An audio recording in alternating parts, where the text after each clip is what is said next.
আমাদের 5-6 ভাই বোন ছিলাম। তারপর মানে আমার বড় 2 বোনকে বিয়ে দিচ্ছে, তারপরে 2 ভাই, তারপর মানে আমি পঞ্চম, তারপরে আমার ছোট বোন। জন্ম জেলা কোথায় আপনার? জি, জন্ম জেলা লালমনিরহাট। আচ্ছা। তারপর 2 বোনে বিয়ে হয়ে গেছে, তারপর 2 ভাই ছোট ছিল, আমি ক্লাস 5-এ ছিলাম, তখন মায়ের হাতে পুরো সংসার, 4 জন আমরা। যাই হোক, আমার আম্মু চাকরি করছে, আমাকে লেখাপড়া শিখাইছে, সবাইকে শিখাইছে। আব্বা নাই দেখে আমাকে কলেজে মানে ভর্তি করার পরই বিয়ে দিয়ে দিছে। বিয়ের পর ওখানে লালমিহাটে থাকা হয় নাই, হাজবেন্ড নিয়ে নারায়ণগঞ্জে চলে আসলাম। এখানে তো বেবি হইলো, ছেলেটা হইলো রিফাত, যাকে নিয়ে বলতে চাচ্ছি। ও হওয়ার পর 8 বছর পর আরেকটা ছেলে হইলো, আর রিফাতের বয়স এখন 25 বছর, আর একটা ছেলে বয়স এখন 17 বছর। রিফাত যখন ক্লাস 10-এ পড়ে, রিফাত ছোটবেলায় খুব ভালো ছিল, খুবই ভালো, শান্তশিষ্ট, ভদ্র, ব্রেন ভালো ছিল। ক্লাস 10-এ ওঠার পর ও আর স্কুলে যায় না। টেস্ট দিছে, টেস্ট পরীক্ষা যখন দিবে তখন আর ও স্কুলে যায় না হঠাৎ করে। হ্যাঁ, তো আমরা জানতাম না। ওর ক্লাসমেটরা এসে বললো যে আন্টি ও স্কুলে যায় না। ও কি ব্যাপার, ও তো সকালে স্কুলে বের হয়ে যায়, বিকালে 4টার সময় ঠিকই বাসায় আসে। তখন আমি খোঁজ নিলাম, গিয়ে দেখি বা জানতে পারি যে ওই কোনো আপনার কি ওই পুকুর এই টাইপের কোনো নীরব নির্জন জায়গায়, জনমানবহীন নীরব নির্জন জায়গায় চুপ করে বসে থাকে। খোঁজ নিয়ে জানলেন নাকি আপনি গিয়ে বের করলেন? হ্যাঁ, জানার পর আমি নিজে গিয়ে দেখছি, চুপচাপ বসে ছিল, ব্যাগটা স্কুল ব্যাগটা পাশে ছিল। কোথায় ছিল এটা? কোথায় ফার্স্ট টাইম কি দেখলেন আপনি সেটা বলেন। পুকুরের পাশে, গাছের নিচে। আবার কোনো মসজিদের ছাদের উপরে কোনায় চুপচাপ, যেখানে কেউ যায় না, নীরব একদম, মানে মানুষের মধ্যে থাকবে না। তারপরে বাসায় আনার পর কোনো বাড়ির ছাদে, 5তলা বা 6তলা এরকম ছাদে, তারপরে নিয়ে আসলাম যে কি ব্যাপার, না আমার স্কুল ভালো লাগে না, আমি স্কুলে যাব না। ওর কথাবার্তা, ও কোনো মানুষ আসলে ঘরের মধ্যে ও কারোর সাথে কথা বলবে না, মুখটাকে আড়াল করে রাখবে। তো আর একটা আমার বই ছিল মৃত্যুর পরে কিয়ামতের আগে, এই বইটা খুব পড়তো, আর কেউ আসলে ওই বইটা দিয়ে মুখটা ঢেকে রাখতো। নামাজ কালাম পড়া শুরু করলো হঠাৎ করেই। তারপর এখন আশেপাশে সবাই বললো জিন ধরছে, পড়িতে আসক্ত, এরকম কিছু। তারপর ওই এলাকার যত দূর যেখানে বলছে, কবিরাজ, আলেম, মসজিদের হুজুর, ইমাম সাহেব, যে যেখানে বলছে সব জায়গায়। ঠিক আছে, হ্যাঁ। তারপরে আর ও তখন থেকে ওর সন্দেহটা শুরু হয়েছে। ওই আমরা যেমন একটা হুজুর নিয়ে আসি, দেখাই যে না এটা, ওই বলে যে এই হুজুরটা ভালো না, ওই হুজুরটার কাছে চলো, ওইটা জিদ, ওই দিকে ওর মানে ওই যে সন্দেহটা ওখান থেকে শুরু, ওটাই ওর মনে করতেছে ওইটাই ঠিক হবে। তারপর আবার সেখানে যাই, আবার এরকম টিভিতে যদি দেখে বা রেডিওতে কোথাও শুনে যে টিভিতে এরকমের অ্যাড থাকতো যে চট্টগ্রামের হুজুর বা ওই যে 7তলা এরকম হুজুর থাকে, কিস্তিতে ইয়া করে, ওগুলো দেখে ওইটার জন্য অস্থির, মানে বাসায় ওইটা নিয়ে আমাদের সাথে হইচই করতো। ওইটা একরকমের জিদ হয়ে গেছে, ওর আবদার বা বায়নাগুলো মিটানো, ওইটা একরকমের, ওটা না করলেই বাসার মধ্যে অশান্তি সৃষ্টি করতো, বকাবকি করতো, গালাগালি করতো। তারপর ওইরকমই করার পর দেখি যে না, আমার কাছে মনে হলো যে এটা তো ওর শরীর সবকিছু ঠিক আছে, অথচ এরকম বলতেছে। আমি আবার হুমায়ুন আহমেদের বই পড়তাম, সাইকোলজি, তখন আমার কাছে কেন যেন মনে হলো এটা কোনো মনের রোগ হইতে পারে, এরকম কিছু। তারপর যে চট্টগ্রামের কোনো হুজুর টিভিতে যদি অ্যাড দেখে যে অমুক হুজুরের কাছে বা ওইরকম কোনো ইয়ার কাছে গেলে ভালো হবে, ওইটার জন্য বায়না করতো, প্রচুর বায়না করতো। তারপরে ওকে আমরা নিয়ে আসলাম যে না, ঢাকা পপুলার নিউরোলজি ডাক্তার দেখাইলাম। আচ্ছা। ওখানে দেখানোর পর উনি যে মেডিসিনগুলো দিল, তারপর ওগুলি 2-3 দিন খাওয়ার পর ওর মানে একটা সাইড এফেক্ট থাকে, যেটা আগে বুঝতাম না, এখন বুঝি। বমি টমি করতো, গ্যাসটা হতো, এরকম অজ্ঞান হয়ে পড়ে থাকতো, খুব প্রচুর বমি টমি করতো, আর শরীর এত মানে উইক দেখা যায় তো এতটাই। তখন ওইটা বন্ধ করলো, ও খাইতে চাইলো না, আমিও আর বুঝি নাই তখন যে না খাওয়াইলে সমস্যা হতে পারে, আমিও বন্ধ করছি। যে ছেলে এরকম হলো, যে না তাহলে মনে হয় মানুষ যেটা বলে জিন পড়ে এরকমই কিছু হতে পারে। তারপর আবার ওই আরেকটা বায়না করলো কি যে ওর মুসলমানি করানো হয়নি। আমরা ছোটবেলায় যে মুসলমানিটা করছি, এটা এক ধরনের ওর মানে সন্দেহ, যেটাও সন্দেহ করবে ওইটাকেই। আপনাদের ছোটবেলায় যেটা হয়েছে সেটা ওর মনে করতেছে ঠিক নাই, ও মনে করতেছে যে ও যেটা মনে করবে ওটাকেই সঠিক মনে করে, যে সেটা ওর পরের বিষয়। আপু কি বললো ঠিক নাই? হ্যাঁ, হয়নি, আবার নতুন করে করতে হবে। আচ্ছা। তো বুঝাইলো, বুঝে না, ঠিক আছে কোথায় করবা? তখন একটা ফার্মেসির লোককে দেখাই দিল, সেই লোকের কাছে ওর বাবা নিয়ে গেল। ওই লোক ওই দিন বিকালে ছিল না, তখন আর আব্বু বললো এই লোকটা নাই, তাহলে আরেকটা ফার্মেসির দোকান পাশে আসছে, ওনাকে দেখাই। তো ওনাকে দেখাইছে, উনি বলছে ঠিক আছে কালকে নিয়ে আসেন, 1000 টাকা লাগবে। ঠিক আছে, এটা আরো 7-8 বছর আগের ঘটনা। তারপর ও পরের দিন রাত্রে আসছে, ও সকালে ওর আব্বু ডিউটিতে যাবে 8টার সময়, ও বকতেছে ওর আব্বুকে, বাজে বাজে বকা দিতেছে, যেগুলো কখনো করে নাই। হ্যাঁ, যে তুই আমাকে নিয়ে গেলি না, মানে যত রকমের রাপ ভাষায় বলা যায়, যেগুলো উচ্চারণ করা আমার পক্ষে সম্ভব না। তো ওর আব্বু বলতেছে আমি তো নিয়ে গেলাম, সেই লোক ছিল না, আমি কি করব বলো। এই কথা বলার সাথে সাথে ও উঠে ওর আব্বুকে মানে গেট দিয়ে বের হইছে, এরকম বের হইছে, একটা ঘুষি দিছে। হ্যাঁ, যেটা কখনো এর আগে করে নাই। 7-8 বছর আগের গল্প, 10 বছর বলতে গেলে। হঠাৎ করে ঘুষি দিছে, খুবই ভালো ছিল, হঠাৎ করে এরকম ঘুষি, আর ওর ঘুষির আওয়াজটা এমন হয়েছিল 3 তলা থেকে সবাই চলে আসছে। ওরে বাবা, এত বৃষ্টি আওয়াজ হয়েছিল, এত মানে মনে হয়েছিল যে ওর সাথে 10 জন মানুষ ওর সাথে পারবে না। মানে চেহারা দেখার পরে ওর সামনে যে ওকে এসে আটকাবে এই সাহসটা কারো হয় নাই। সবাই দূরে থেকে এমন একটা ভাবমূর্তি ওর ভিতরে চলে আসছে, কেউ সবাই দূরে আসছে। আমরা বলতেছি যে আপনারা ধরেন না কেন, ধরেন ওর আব্বুকে মারার চেষ্টা করতেছে। তখন আমি কি করছি, ও এইদিকে তাকায় আছে, ওইদিকে ওর আব্বুর সামনে, আমি পিছন থেকে মনে হলো যে যাই হোক আমি একটা লাঠি দিয়ে ওর মাথায় আঘাত করি, না লোকে থামানো যাইতেছে না, মানে আরো মারবে এরকম অবস্থা, এরকম একটা ওর আব্বুর সাথে ইয়া করতেছে। তখন আমি পিছন থেকে, ও কিন্তু এইদিকে তাকায় আছে, আমি লাঠি নিয়ে আসছি, ও ওইদিকে ওর আব্বুর সাথে কথা বলার পর মোচড় দিয়ে আমার লাঠিটা নিয়ে আমাকে মারতে আসছে। আচ্ছা, এই জন্য এইসব বিষয়ে মানুষ বলে যে জিনের ইয়া এরকম। আসলে কিছু মানে এমন কিছু মানে বিষয় দেখছি, মানে যেটা আসলে লজিক্যালি হওয়ার কথা না সেটা চলে আসে অ্যাটিটিউডের মধ্যে।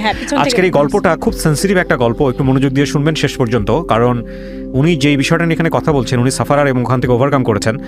তো আমার মনে হয় যে সবার একটু মনোযোগ দিয়ে শোনা উচিত, কারণ সন্তানের যাতে এই রকম সমস্যা হলে বা পরিবারের মেম্বারদের যদি এরকম সমস্যা হয়, আজকের এই গল্পটা থেকে আপনারা অনেক বড় একটা সাজেশন পাবেন। জি, তারপর কি হলো? তারপর ও আমাকে যখন মারতে আসলো, আমি তো জানি যে ও একটা মাইর দিলে আমি শেষ, কিভাবে যেন কেউ একজন এসে ধরে আটকাইতে পারছে তখন ওকে, ওর আব্বুই মনে হয় আসছে সাহস করে। তারপর আমি চিন্তা করলাম যে না, এ সম্ভবত গাঁজা টাজা খাইছে, নাইলে এরকম উত্তেজিত হবে কেন, এরকম কোনো নেশা টেশা করছে, চলো আমরা একে পুলিশে দিয়ে আসি। তারপর আমরা ওকে নিয়ে থানায় গেলাম, মানে ও ছিল ওর আব্বু সহ থানায় গেলাম। ওনারা বললো যে থানায় যে যাচ্ছেন ও কি জানতো যে আমাকে থানায় নিয়ে যাওয়া হচ্ছে? হ্যাঁ জানতো। আচ্ছা, তা ও কি বলতেছিল? ও কিছুই না, ওর কোনো ভয় ভীতি, কোনো ফিলিংস, কোনো আবেগ কিচ্ছু নাই, একটা রোবট। তারপরে থানায় গেলাম, ওরা মানে কেউ একজন বাসার পাশে বললো যে এভাবে যদি আপনারা বলেন নিবে না, আপনাদেরকে বলতে হবে ও মানে আসক্ত এবং একটা কোনো কিছুর পকেটে রেখে দিতে হবে, এরকম কিছু। এখন এটা তো খুবই কঠিন। ওই রাতটা, ওই দিনটা যে আমার কিভাবে কাটছে এটা কাউকে বুঝাইতে পারবো না, যে আমার ছেলেকে আমি মিথ্যা একটা কথা বলে পুলিশের কাছে ধরাই দিচ্ছি কারণ আমরা সেফে থাকার জন্য। কিন্তু কোনো একটা মা মিথ্যে কথা বলতেছি যে জিনিসটা কি একটা নেশা জাতীয় একটা ওষুধও নিয়ে আসছে ওর আব্বু, যে ওইটা বিছানা রাখবে, পুলিশকে বলবে যে ওইটা খায়।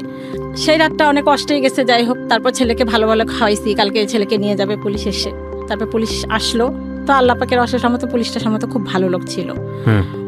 আমি পুলিশ আসার পরে আমি বাইরে গিয়ে, মানে আমার ছেলে মনে মারা গেছে এরকম, আমি ডেকে নিয়ে আসছি, আমি কান্নাকাটি করতেছি বাইরে।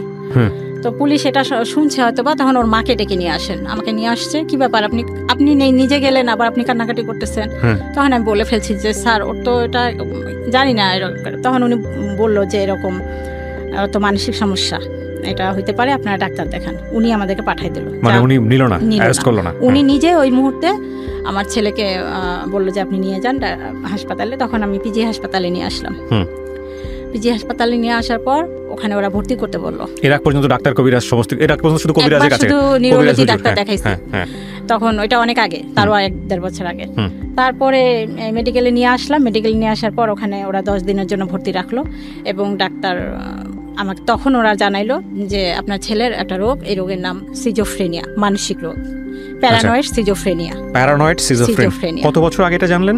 জানলেও আমি তখনও বুঝি নাই যে এটা একটা রোগ। আমার কাছে ভাত পানির মতোই মনে হয়েছে, জ্বর কাশি এরকমই মনে হয়েছে। এবং আপনার কাছে মনে হচ্ছে, আপনি তখনও বিশ্বাস করেছেন যে এটা এই রোগ? বুঝি নাই যে এটা এত জটিল একটা কঠিন রোগ না, কিন্তু আপনি যখন আপনাকে বললো যে সিজোফ্রেনিয়া, তখন কি আপনি এটা বিশ্বাস করেছেন যে না এটা সত্যি সিজোফ্রেনিয়া, নাকি আপনি তখনও কবিরাজি? সিজোফ্রেনিয়া সম্পর্কেই তখন আমি জানি না, আমি জানি এটা জ্বরের মতো। কিন্তু আপনার দেখেন দুটো বিষয় এখানে, একটা হচ্ছে যে আমাদের সমাজে এরকম কোনো কিছু হলে প্রাথমিক পর্যায়ে যেটা মানুষ মনে করে জিন ভূতের কোনো ব্যাপার। না, আমি বুঝতে পারছি এটা একটা মানে রোগ, এটা মনে হয়েছিল। এটা আপনি অ্যাকসেপ্ট করেছেন? এটা আমি বুঝে গেছি। এইটা আমি কেন বারবার জোর দিয়ে জিজ্ঞেস করতেছি, এই অ্যাকসেপ্ট করার ব্যাপারটা খুব ইম্পর্টেন্ট। কারণটা হচ্ছে বিষয়টা কিন্তু যন্ত্রণার একটা সমস্যা হলে, না আমি যদি বলি ধরেন আপনার হাতে একটা মেশিন আছে, মেশিনের কোনো একটা পার্টস নষ্ট হয়ে গেছে, আপনি যাবেন, পাঁচটা লাগাবে, সঙ্গে সঙ্গে সার্ভিস দেওয়া শুরু করবে।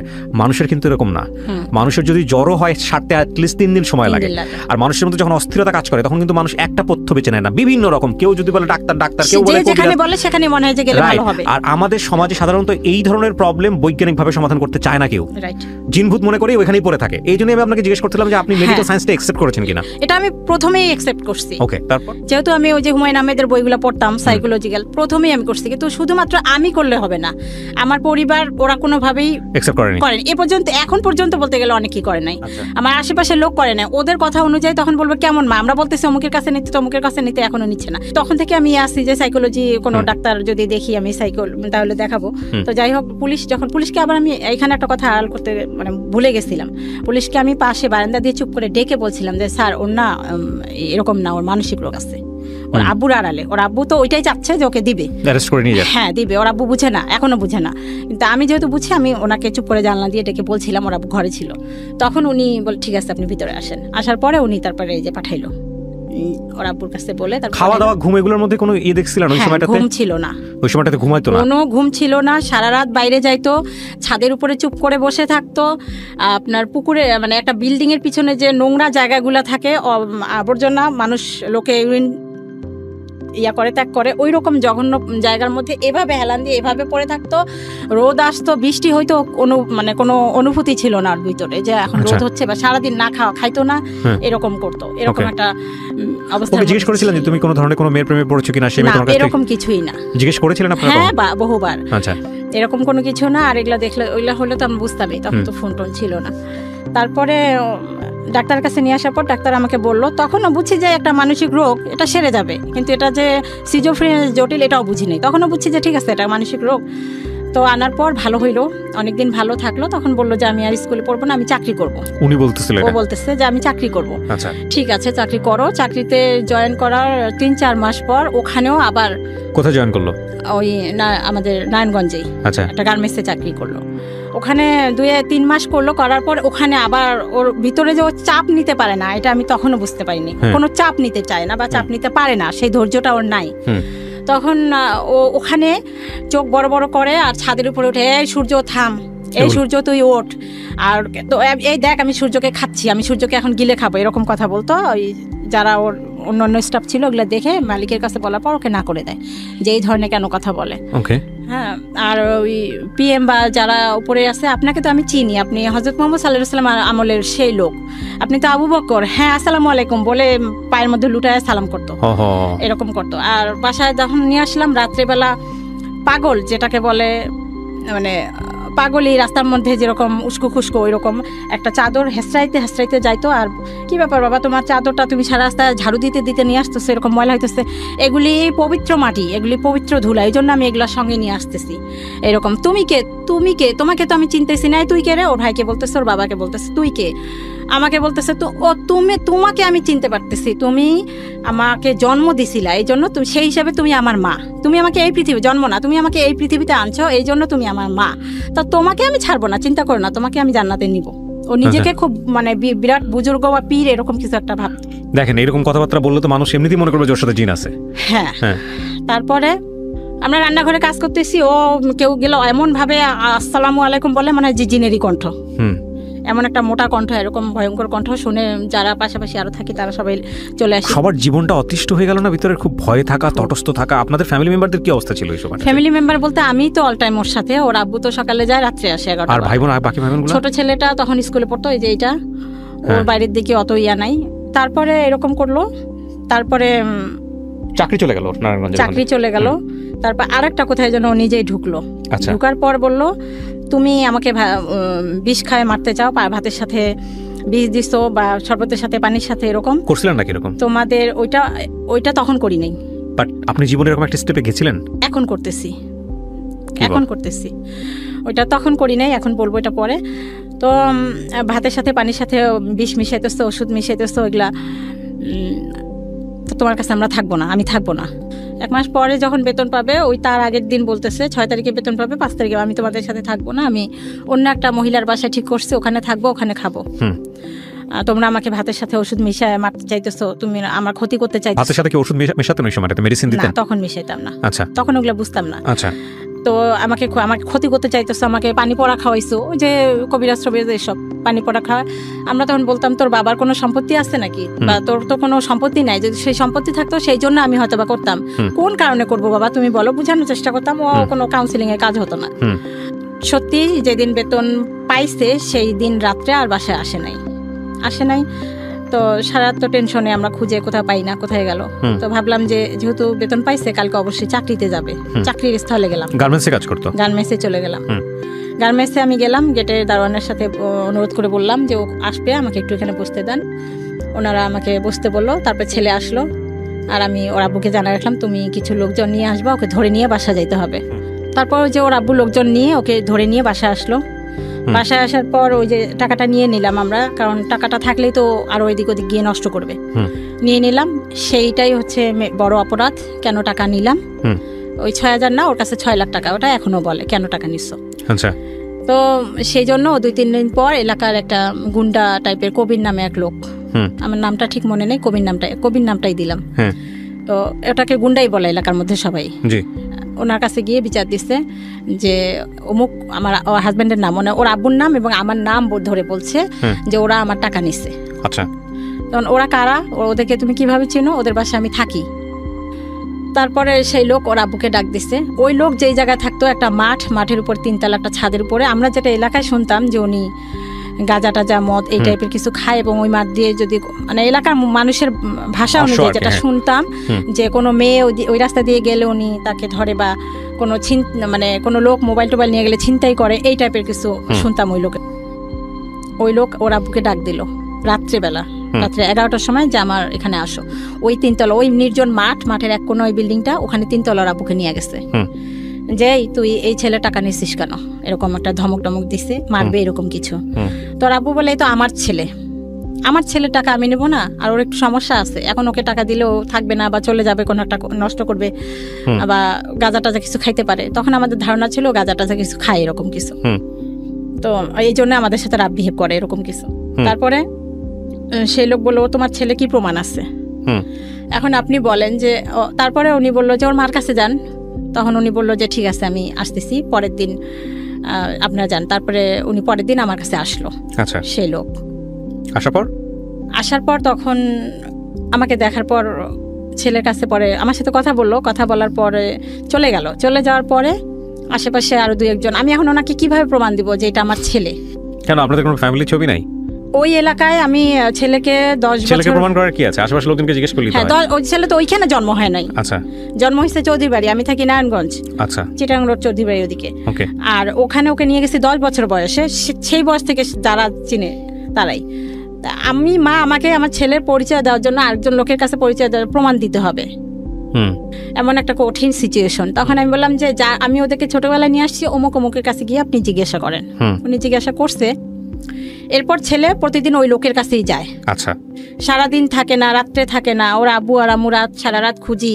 রাত্রে একটা কুকুরও যদি ঘেউ ঘেউ করে, মনে হয় যে রাস্তায় হয়তো বা ওকে কেউ মারছে, কেউ খুন করছে, হয়তো বা রাস্তায় লাশটা নিয়ে কুকুর চিল্লাচিল্লি করতেছে, রান্নাহাস্তা করতেছে, এরকম একটা টেনশন থাকে। ওর আব্বুকে বলে ওর বন্ধুর বাসায় বা যত যাদের সাথে খেলাধুলা করতো তাদের বাসায় গিয়ে দরজার সামনে লাইট জ্বালা জুতা চেক করতাম যে এর ঘরে আমার ছেলে আছে কিনা। অত রাতে তো ওকে ডাকা যায় না, কার ঘরে গেছে, কোথাও খুঁজে পাইতাম না। পরে শুনতাম, দিনের বেলা পরে শুনতাম হয়তো ওই লোকের কাছে গেছে, অথবা পরে আস্তে আস্তে দেখলাম যে ও কোনো বাড়ির ছাদের চিপায় চুপ করে শুয়ে থাকে রাতের বেলা, বা কোনো মসজিদের ছাদের চিপায় নির্জন এলাকায় এরকম চুপচাপ শুয়ে থাকে, বাসায় আসবে না, বা দিনে সারাদিন নাওয়া খাওয়া নাই। বেশিরভাগ সময় ওই লোকের কাছেই থাকতো, ওই গুন্ডাটার কাছেই থাকতো। 10-5 টাকা হয়তো বা দিত।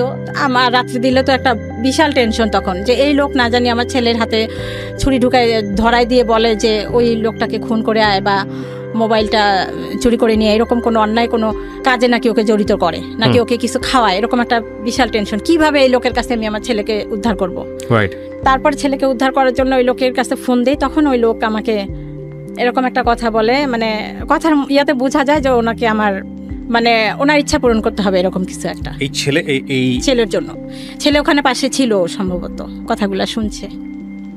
তখন আমি ওনাকে স্ট্রেট জবাব দিলাম যে দেখেন, আপনি যদি এখন আমার ছেলের গলায় ছুরিও দিয়ে আমাকে বলেন ছেলে মারা যাক, ছেলের মৃত্যু একদিন হবে, আল্লাহ নিবে, আমি আপনার ওই কথায় কোনোদিনও মানে রাজি হব না। আপনি যা খুশি তাই করেন, আমি আপনাকে আর ফোনও দিব না। আর একটা কথা শুনেন, আমি আপনার কথাগুলো কিন্তু রেকর্ড করে রাখলাম আমার সিমে। আমি যেহেতু আপনাকে বারবার ফোন দেই, যদি আমার ছেলের কোনো ক্ষতি হয় এই রেকর্ড করা কথাগুলো কিন্তু চলে যাবে থানায়। এই কথাটা ওনাকে বলে দিলাম। তারপর আমি তখন স্কুলে চাকরি করতাম, কিন্ডারগার্টেনে। তো আমি স্কুলে যাওয়ার পর 8টা থেকে 10টা তা আমি স্কুলে চলে যাওয়ার পর আমার ছেলে শুনতাম মাঝে মাঝে বাসায় আসতো, এসে ওই সময় খেয়ে যাইতো। তো ছোট ছেলেকে বললাম ও যদি আজকে আসে তুই আস্তে করে বাইরে দিয়ে দরজায় তালা দিয়ে আমাকে ডাকতে যাবি। তারপর ওই রকম আসছে, ভালো রান্না করে রাখছি, যে ভালো রান্না দেখলেও খাবে। মুরগির মাংস ভুনা করছি, ও খাইতে খাইতে ওই সময়ের মধ্যে আমি চলে আসবো। তারপরে আসছি, এসে ওই অবস্থায় আমি যেভাবে ছিলাম সেই অবস্থা ওকে নিয়ে সোজা লালমনিরহাট আমার দেশের বাড়ি চলে গেছি। এটা কি আগে থেকে প্ল্যান করা ছিল আপনার? হ্যাঁ, না প্ল্যান ছিল না। আমার চিন্তা যে ওই লোকের কাছে কিভাবে আমার ছেলেকে আমি উদ্ধার করব, মানে কবিরের কাছে যেতে দিব না যেন ও কোনো অন্যায় কোনো কাজ ওকে দিয়ে না করায়। এই কবির নামটা ছদ্মনামে এখানে ব্যবহার করা হচ্ছে। ওকে, বলেন। তারপর ওই অবস্থায় উপরে আর একটা মহিলা ছিল, ওনাকে বললাম ও ছেলেকে তো নিয়ে যাওয়া যাবে না, এখানে আবার নাটক করতে হয়েছে। জীবনে অনেক নাটক করলাম এই ছেলের জন্য শুধুমাত্র। তখন ওই মহিলাকে বললাম আপা আপনাকে আমার সাথে একটু অভিনয় করতে হবে। কি ছেলেকে বলতে হবে, যেহেতু ও পাগল, কোনো কবিরাজের নাম শুনলে ও সেখানে ছুটে যাবে। তো আপনি আসবেন, এসে আমাকে বলবেন, আপা আমাকে বকবেন ওর সামনে আমাকে বকলেও খুব খুশি হয়। আপনি আমাকে বকবেন আর বলবেন যে অমুক জায়গায় একটা ইয়ে আছে, ওখানে নিয়ে যান, আপনি আমাকে টাকা দিবেন। উনি সেটা এসে করলো, শায়লা নাম ওনার, ওই মহিলাটা এসে আমাকে বললো আপা আপনি ছেলেটাকে এরকম ক্ষতি করতেছেন কেন, নষ্ট করতেছেন কেন? এই যে আমার কাছে একটা ভালো কবিরাজের ঠিকানা আছে, আপনি ওকে নিয়ে যান ওখানে। লালমনিরহাটের নাম তো বলে নাই, বাট আপনি লালমনিরহাটে তো নিচ্ছেন আলটিমেটলি। হ্যাঁ, ওকে। হ্যাঁ, তারপরে ওকে ওইটা বললো। তারপরে উনি বলার পর আমার ছেলে রাজি হলো। ঠিক তো, কবিরাজের কাছে নিতেছো, কোনো চালাকি করতেছো না। শায়লাপা বললো যে এই আমি কি আনো তোমার মার সাথে চালাই, তোমার মা তো ভালো না, খারাপ, খালি তোমার ক্ষতি করতেছে, তুমি যাও তো, আমি খোঁজ নিব, আমিও যাইতেছি 2 দিন পরে, তুমি যাও। তারপর ওই কথা বলার পর ওকে নিয়ে আমি গাবতলী, নারায়ণগঞ্জ দিয়ে বাস আছে, তবু ওই বাসে আসিনি, সোজা গাবতলীতে এসে ওখান থেকে বাস নিয়ে লালমনিরহাটে চলে গেলাম। চলে গিয়ে ওখানে ওকে রেখে আমি তারপর চলে আসলাম, ব্যাক করলাম আমার ঢাকায় ওকে রেখে। ওকে, আচ্ছা। এখন এখানে পরের দিন আমাকে কবির ফোন করছে, ওই লোক ছদ্মনাম যার নাম দিলাম।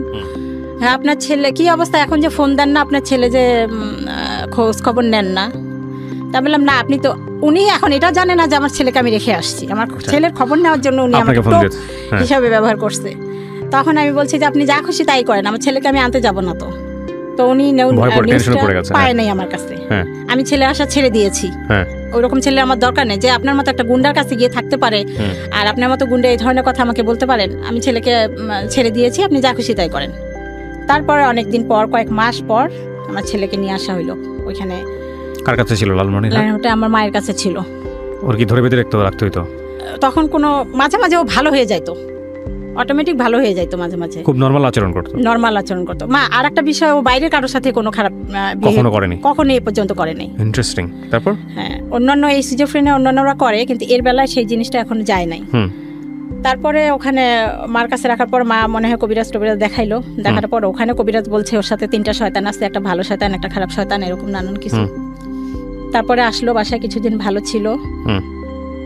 তারপরে আবার ঢাকা মেডিকেলে ডাক্তার দেখাইলাম, ওখান থেকে আবার ট্রিটমেন্ট করলাম, করার পরে আবার ভালো হইলো। ও বাসায় আসার পর, লালমনিরহাট থেকে ঢাকায় আসার পরে আবার অসুস্থ হয়ে গেল, আবার সে আগের মতো। তারপর আবার ঢাকা পিজি হাসপাতালে নিয়ে ট্রিটমেন্ট করলাম। ট্রিটমেন্ট করার পর আবার সুস্থ হইলো, মানে কিছুদিন ট্রিটমেন্ট করলে ভালো থাকে, আবার কিছুদিন পর ও যখন ভালো হয়ে যায় তখন আর ওষুধ খাইতে চায় না, যে আমি ভালো হয়ে গেছি, আমি ওষুধ খাবো কেন। তারপর আবার একদিন হঠাৎ করে ও বললো আমার বুক জ্বালাপাড়া করে, আমার অস্থিরতা লাগে। তখন ঢাকাতে? লালমনিরহাটে। হ্যাঁ, লালমনিরহাটে, সরি নারায়ণগঞ্জে। তখন আলটিমেটলি আপনার বাসায় থাকে না কবিরের সঙ্গে? হ্যাঁ, চলে আসছে। আর আমরা কবিরের বাসা ওই এলাকা থেকে আরেকটা এলাকায় চলে আসছি, এই জন্য ওই লোকের থেকে দূরে। তারপর আমার বুক জ্বালা পরে, আমার অস্থির লাগে, মানে ঘরে আসে 5 মিনিট বসে, ভালো লাগে না, আবার বাইরে যায়, মনে হয় যে বাইরে গেলে ভালো লাগবে, আবার বাইরে গিয়ে আবার সারা এলাকা টোটো করে ঘুরে, আবার মনে হয় যে না ঘরে গেলে ভালো লাগবে, আবার ঘরে আসে, এরকম অস্থিরতায়। তারপরে লেখাপড়া তো একেবারেই বন্ধ, ক্লাস 10-এ উঠে বন্ধ। তারপরে একদিন ওকে আমি বললাম কি আমার সিমটা বিকাশ করতে হবে, চল তো বাবা যাই, পাশেই দোকান, 2 মিনিটের রাস্তা। ওকে নিয়ে গেছি, আর ওই ছবিটা নিতে মনে নেই, বাবা তুমি ছবিটা নিয়ে আসো, এমনি নর্মাল, কিন্তু ওই যন্ত্রণার কথাগুলো বলে। আমি বিভিন্ন রকমের ফার্মেসি থেকে ফাইল টাইল যেটা সেটা আইনা খাওয়াই, যে গ্যাস্ট্রিকের কারণে হইতে পারে, এরকম গ্যাস্ট্রিকের ফাইল বা গ্যাস্ট্রিকের ওষুধ আইনা খাওয়াইতেছি, কোনো কমতেছে না, এরকম সবসময় বলতেছে আমার কেন জানি বুকে জ্বালা পড়া লাগে। তো ও এরকম বলতেছে যে বুক জ্বালা পড়া করে অস্থিরতা লাগে, এর মধ্যেই চলাফেরা করতেছে, খাচ্ছে, ঘুমাচ্ছে। তো আমি তো ওই যে ডাক্তারের ফার্মেসি থেকে ওষুধ এনে খাওয়াচ্ছি, যে বুক জ্বালা পড়া করে কিসের।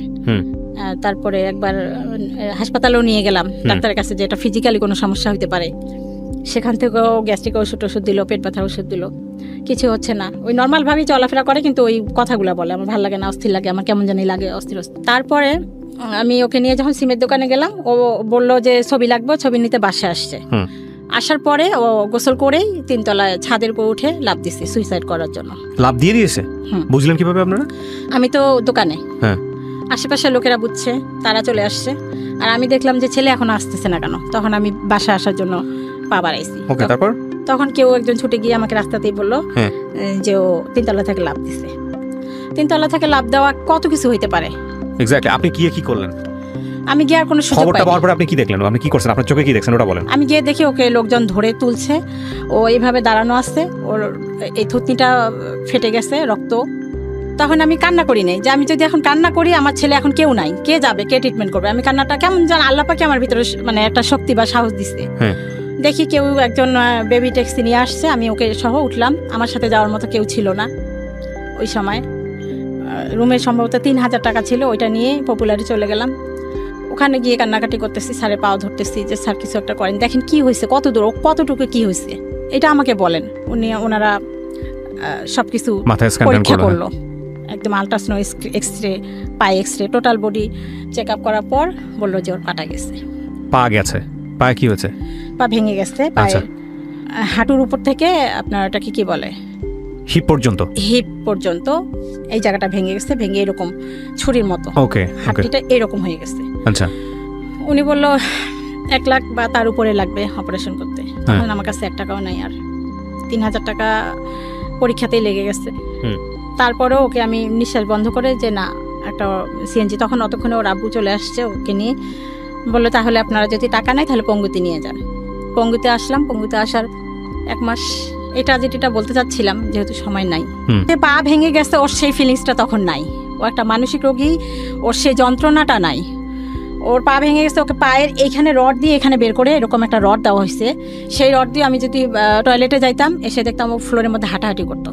ওরে বাবা! ওর ভিতরে কোনো যন্ত্রণা নাই। এইটা দেখে অন্যান্য যাদের হাত পা ভাঙা পঙ্গু হাসপাতাল সমস্ত রোগী গোল হয়ে দাঁড়াইতে যেন কোনো সার্কাস দেখতেছে। ওরা মাথায় আশ্চর্য হয়ে যায় যে এইরকম পায়ের মধ্যে রড নিয়ে এরকম মানে পা ভাঙা একটা ছেলে পাটা নেড়বের করতেছে, এরকম সেইটা নিয়ে খোঁচায় খোঁচায় হাঁটতেছে।